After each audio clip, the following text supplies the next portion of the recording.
신명기는 이스라엘 백성이 요단강을 건너 가나안 땅에 들어가기 직전에 이 모압 땅에서 모세가 그들에게 당부한 말씀입니다. 모세는 영적인 사람이라서 사실 자기의 마지막에 가까웠다는 것을 알았을 것입니다. 그는 가나안 땅에 들어가지 못하는 결과가 됐는데 여기에 자기의 삶이 이제 얼마 남지 않았다는 것을 직감했을 것입니다. 따라서 신명기는 백성을 향한 모세의 마지막 당부, 유언과도 같은 내용입니다. 죽음을 앞둔 모세는 두려움이 아니라 하나님 나라에 대한 소망으로 언약의 백성들에게 하나님이 주신 약속을 되짚어 주었습니다.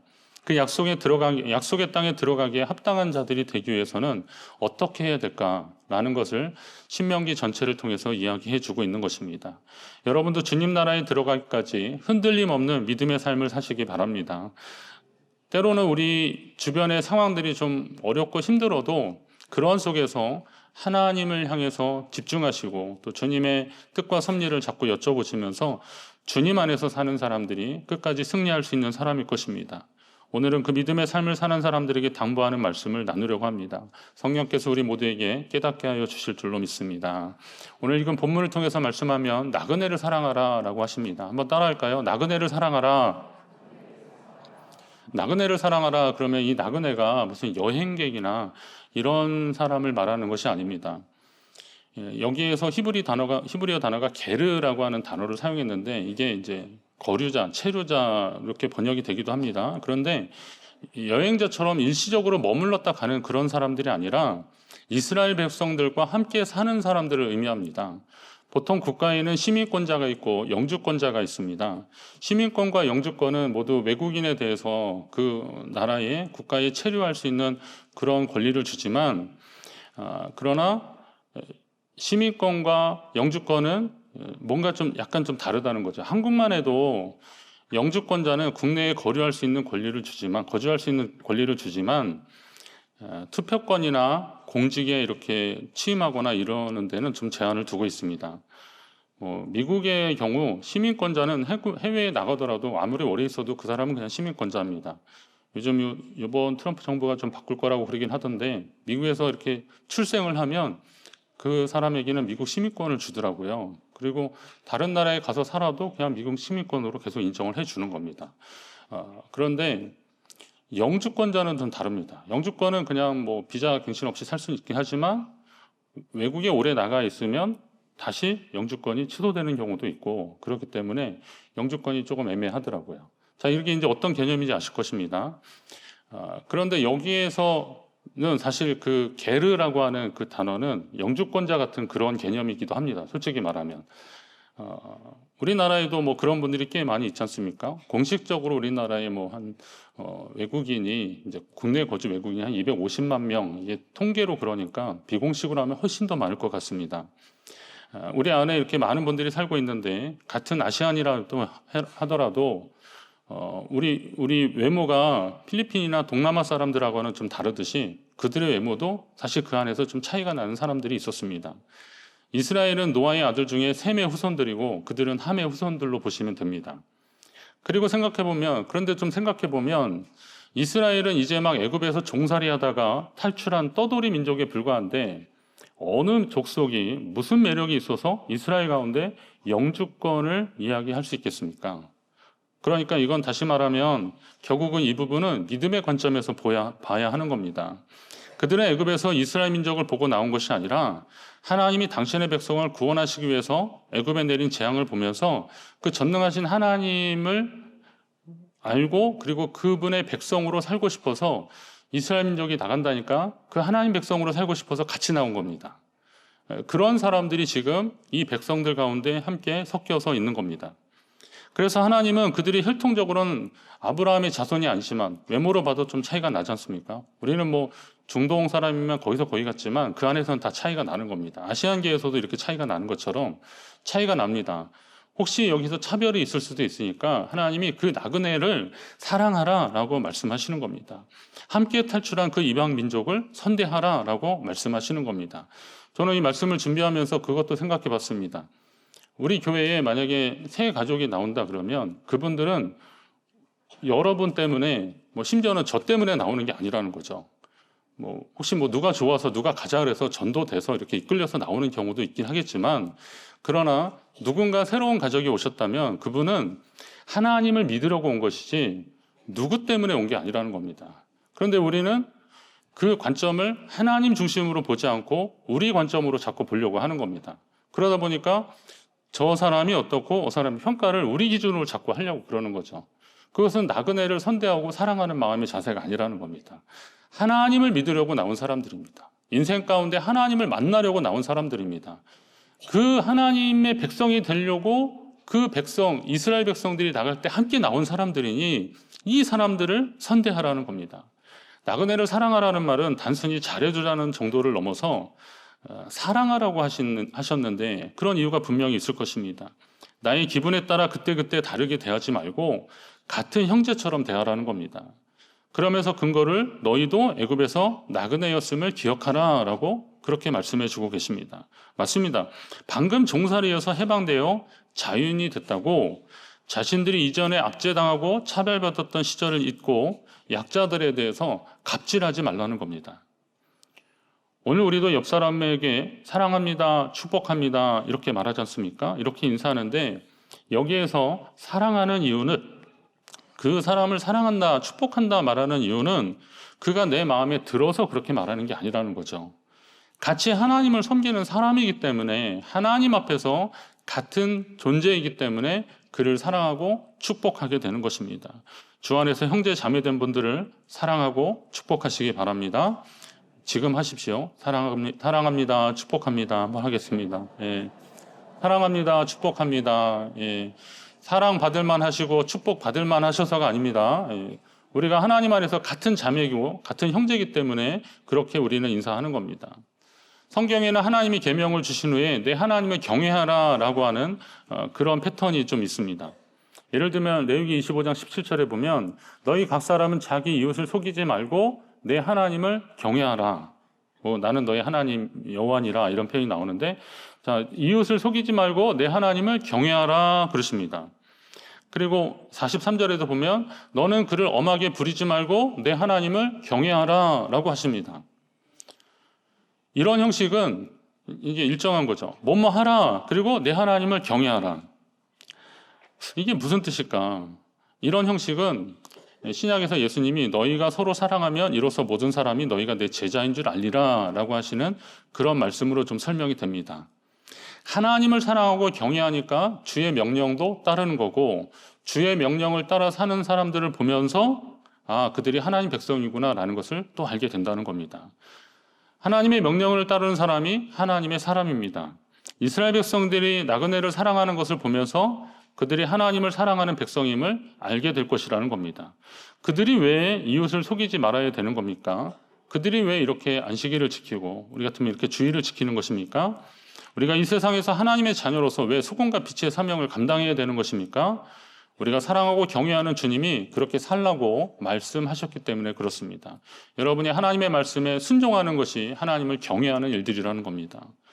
전에는 사람이 도덕과 양심을 따라서 착하게 사는 사람들도 있고 그렇지 않은 사람들도 있었습니다. 그러나 하나님을 경외하면서 그와 같은 계명이 하나님의 명령이라는 것을 알게 된 이상 순종하라는 겁니다.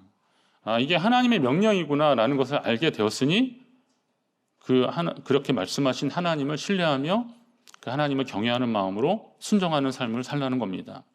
경외한다는 말도 이게 두려워한다는 것인데, 이게 경이라는 게 두려울 경자거든요. 하나님을 두려워한다라고 하면 이게 조금 두려워하고 무서워하는 건데, 이게 섬기는 거하고 이게 하나님의 명령에 순종하는 거하고 무슨 뜻일까? 보통은 이게 어떤 의미냐면 죄인이 우리가 거룩하신 하나님 앞에서 느끼는 두려움, 떨림입니다. 그러니까 우리는 속된데 거룩하신 하나님을 배웠으니까 그런 거잖아요. 여러분 교회 들어올 때 어떤 마음이 드십니까? 그냥 따뜻하고 포근하고 사랑이 풍성하고 이런 느낌도 있지만, 일반적으로 교회 들어오면 하나님 앞에 들어왔다라고 하는 그런 마음 때문에 우리의 마음이 좀 숙연해지는 겁니다. 관광지나 어디 같은데 유럽에 이미 그 교회가 다 관광지가 돼서 입장료까지 내고 들어가는 교회라 할지라도 일단 그 안에 들어가면 그 안에서 얼마나 많은 믿음의 선조들이 예배를 드렸을까 생각하면, 그리고 하나님이 여기서 그 영광을 받으셨을 것이라 생각하면 저절로 고개가 숙여지게 되는 겁니다. 기본적으로 믿음을 가진 사람들은 다 그렇게 합니다. 관광지에 보면 그냥 뭣도 모르고 여기가 무슨 이태리 뭐 이렇게 두오모 이렇게 큰 대성당 같은 데 가면 이것저것 보려고 막 기웃거리는 사람들 있지만, 기본적으로 믿음이 있는 분들은 다 의자에 앉아서 기도하시고 그러거든요. 저도 들어가서 기도하고 그랬어요. 그건 하나님에 대한 경외감이에요. 나의 연약하고 부족함을 하나님이 받아주셨다라고 하는 감사함들인 겁니다. 그러니까 이 경외한다는 말은 그 거룩하신 하나님이 우리를 사랑하셨고 우리에게 은혜를 베푸셨다라는 그런 사실을 인정하는 것입니다. 그러니 우리가 주를 또 사랑하게 되는 거죠. 그 거룩하신 하나님이 이 속된 나를, 이 죄된 나를 사랑해 주셨으니 내가 주님을 어떻게 사랑하지 않을 수 있겠습니까? 그런 마음을 가진 성도들에게 오늘 본문의 표현대로라면 하나님을 섬기며 그에게 의지하라고 그랬습니다. 그리고 그의 이름으로 맹세하라. 그 이름을 부끄럽게 하지 말라라고 그런 말씀을 계속 하시는데요. 이 섬기라 할 때 사용되는 야바드라는 단어가 일하다, 그래서 봉사하다 이런 의미가 있는 겁니다. 주를 사랑하는 사람은 주를 위해서 일하게 된다는 거예요. 여러분도 사랑하는 누군가를 위해서 힘든 줄 모르고 막 일을 하게 되고 그러지 않습니까? 이런 것처럼 우리가 주님을 사랑한다면 주를 위해서 뭔가를 일을 하신다는 겁니다. 교회에서도 이런저런 봉사자들이 참 많이 있는데, 이분들이 뭐 어쩔 때는 좀 이렇게 별로 안 좋은 소리도 자꾸 듣긴 해요. 인사해도 그냥 쌩한 경우도 있고, 또 뭐 했는데 뭐 왜 이건 또 이러냐라고 또 이렇게 친절하게 지적질 하시는 분들도 있고, 그래서 좀 마음도 상하고 그러기도 합니다. 주차위원들 시험 많이 듭니다. 여러분 잘하십시오. 꼭 여기 하는데도 막 마음대로, 그게 나름대로 원칙들이 있습니다. 주차하는데 차가 이렇게 순서대로 들어와야 나중에 엉키지 않고 또 나가는 차까지 배정을 해가지고 그렇게 하는 건데, 왜 저기 자리인데 왜 저기다 못 대냐, 일러서 그런 게 아니라 통상적으로 말하는 거니까 또 보십시오. 자, 그런데 이분들이 왜 그렇게 하는 겁니까? 욕을 먹으면서까지, 좋은 소리 안 들어가면서도 왜 그런 일을 하는 거예요?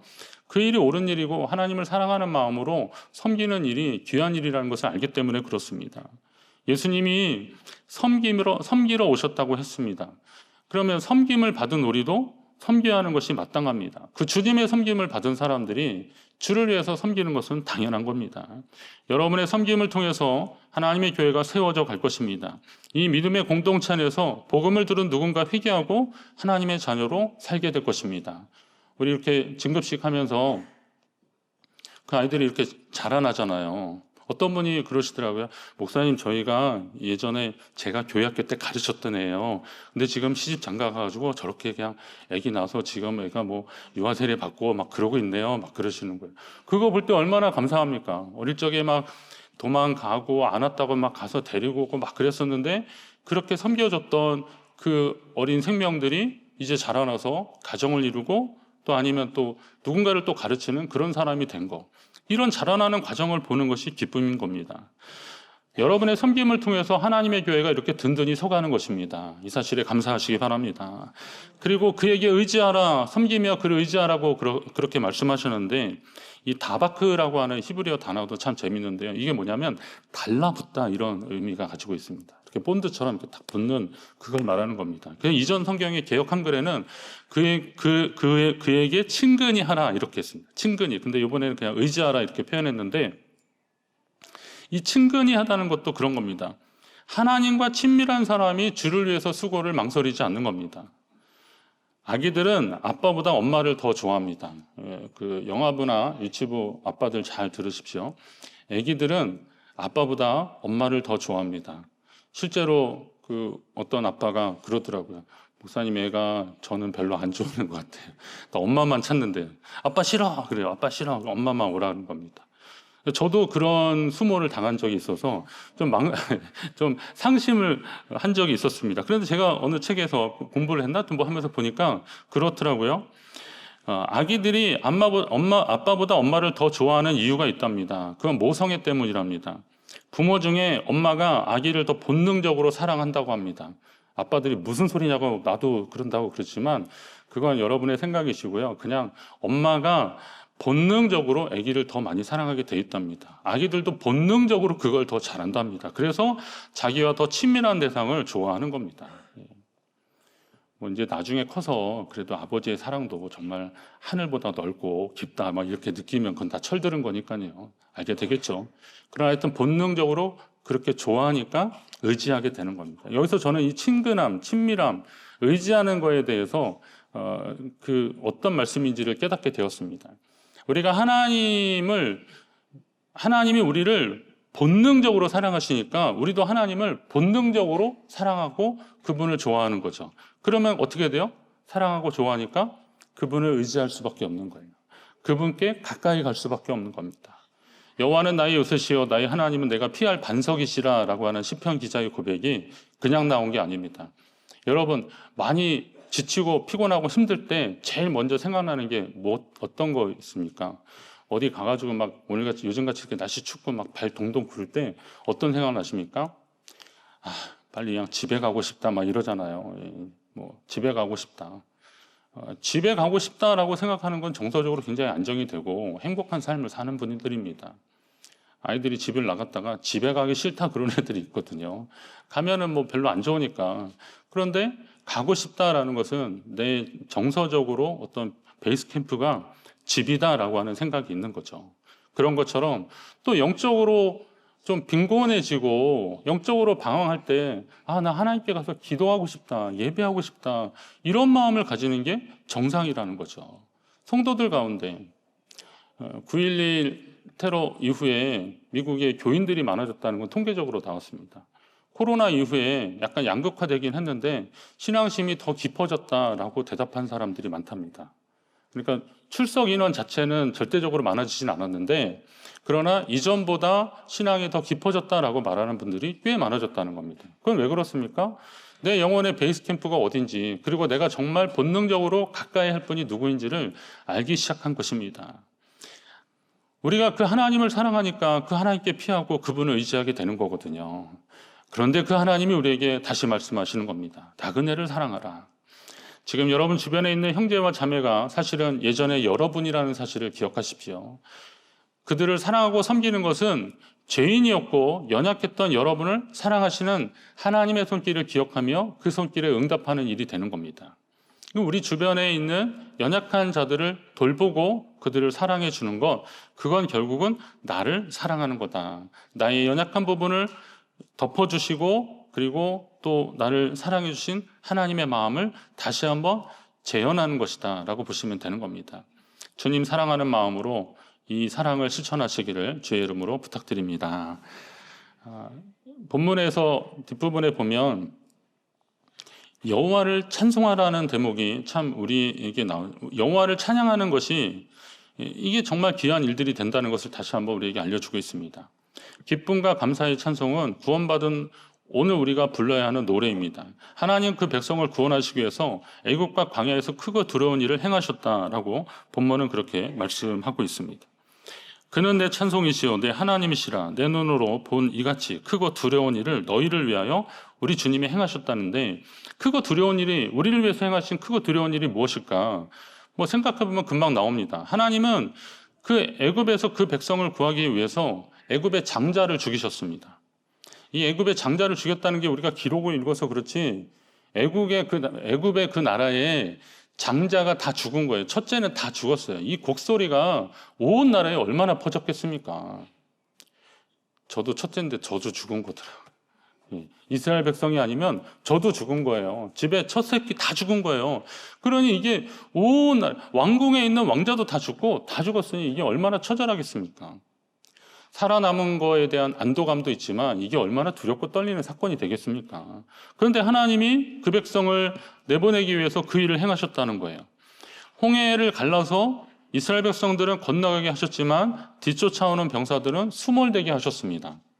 여러분 그게 이렇게 다시 백성은 나왔는데 다 나오니까 그들을 맹렬하게 쫓아왔던 애굽 병사들이 물이 다시 모이면서 거기에 빠져 죽게 되었다는 거예요. 그 수많은 병사들이 아까 장자 죽을 때와 마찬가지로 살았다라고 하는 안도감도 있지만 그걸 보면서 얼마나 두렵고 떨리는 마음이 있었겠습니까? 전투 경험이 전혀 없었던 그들이 광야의 횡포자 아말렉과 싸워서 글쎄 이겼습니다. 그들은 그 광야야 이런 사막에서 약탈자들이거든요. 지나가는 사람들. 그러니까 전면으로 하지 않고 뒤에 있는 그 떨어져 나간 사람들, 뒤처진 사람들 공격해가지고 그렇게 약탈하고 막 그랬던 거거든요. 그런데 이런 사람들과 싸워서 이겼어요. 이기게 하셨어요. 이게 하나님이 하셨다는 겁니다. 생각해보면 뒷부분에 나온 대로 애굽에 내려갈 때는 한 70명이요. 겨우 70명이었는데 이제 이렇게 별같이 많은 사람들을 거느리는 민족이 되게 하셨다. 그렇다면 그런 하나님을 어떻게 찬송하지 않을 수 있겠습니까? 우리가 믿음으로도 하나님을 찬송하는데 그렇게 실제적으로 하나님이 도우시고 인도하셨고 또 이렇게 부욕해 하셨는데 어떻게 하나님을 찬송하지 않을 수 있겠냐는 거죠. 그래서 그는 내 찬송이시요 내 하나님이시라라고 그렇게 고백하는 겁니다. 우리가 사실 보상을 바라고 순종하는 것은 아니지만 주님의 명령에 순종할 때 주시는 은혜와 복이 분명히 있습니다. 믿음으로 순종하는 사람들이 주님 앞에 할 수 있는 특별한 일이 있다는 것을 또 아셔야 됩니다. 믿음으로 순종하면서 하나님 앞에 복을 받는데 그런 사람들이 하나님 앞에 할 수 있는 정말 특별한 게 뭐냐면 그게 찬송이더라고요. 아까 우리 이렇게 찬송하셨잖아요. 이 찬송이 이게 특권이라는 걸 여러분 아셔야 됩니다. 찬송은 기쁨과 감사인데 시편 18편에 보니까 여호와여 이러므로 내가 이방 나라들 중에서 주께 감사하며 주의 이름을 찬송하리이다. 시편 57편에 보면 주여 내가 만민 중에서 주께 감사하며 문 나라 중에서 주를 찬송하리이다. 자, 이방 나라 중에서 만민 중에서 문 나라 중에서 뭐뭐 중에서예요. 그들 가운데 있으면서 하나님을 찬양했다라는 그런 표현도 할 수 있겠지만 이건 다시 말하면 그 사람들, 이 많은 족속들 중에서 하나님 앞에 찬송하는 무리로 따로 구별됐다라는 겁니다. 오늘 이 시간도 마찬가지입니다. 오늘 우리가 이렇게 11시 예배 드리고 있지만 이 시간에 다 예배 드리고 있겠습니까? 다 찬송하고 있겠습니까? 저는 이 시간대 TV 프로 뭐 하는지 모르겠지만 하여튼 그거 보고 있거나 아니면 영화 보고 있거나 아니면 다른 일을 싣고 자고 있거나 그럴 거잖아요. 그런데 이렇게 깨워서 이 시간에 하나님을 찬양하고 예배하고 있다는 것입니다. 주님을 노래하고 있다는 거예요. 이건 알고 보니까 구원받은 백성이 부르는 특별한 노래, 새 노래, 구원의 노래라는 겁니다. 하나님이 이걸 우리에게 부르시게 했다는 것을 감사하시기 바랍니다. 성도의 찬송이 특별한 것은 새 노래, 곧 우리 하나님께 올릴 찬송을 내 입에 주셨다는 겁니다. 우리가 기쁨과 감사함으로 하나님 앞에 찬양으로 보답하는 건데 응답하는 것도 있지만 알고 보니까 하나님이 그 찬송을 내 입에 두셨대요. 저는 이 대목이 참 좋더라고요. 하나님이 그 찬송을 내 입에 맡겨두신 거예요.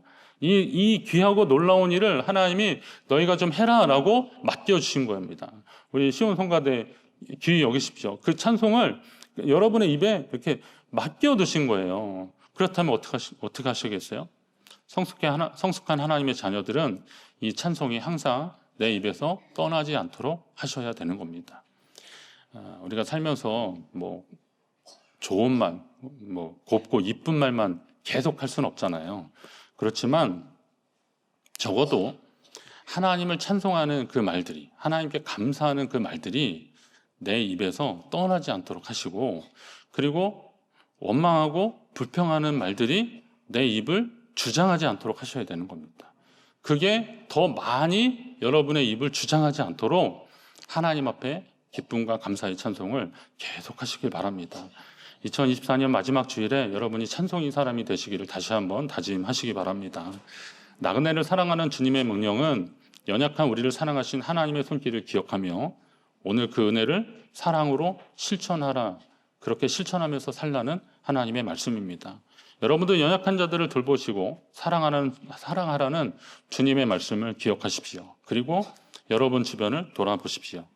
또 아까 말씀드렸듯이 우리 주변에 있는 이 성도들은 물론 나와의 이런저런 관계도 있지만 결국은 그분들은 다 하나님 앞에 나온 사람들이에요. 그러니까 내가 하나님께 은혜를 입은 만큼이나 주님의 마음으로 그들을 대하고 또 그들을 선대하고 그리고 사랑하는 마음이 오늘 모세를 통해서 하나님 주시는 마음일 것입니다. 지금까지 우리에게 행하신 하나님의 모든 은혜와 역사가 감사와 기쁨이 찬송이 되는 그런 삶을 사시기를 바랍니다.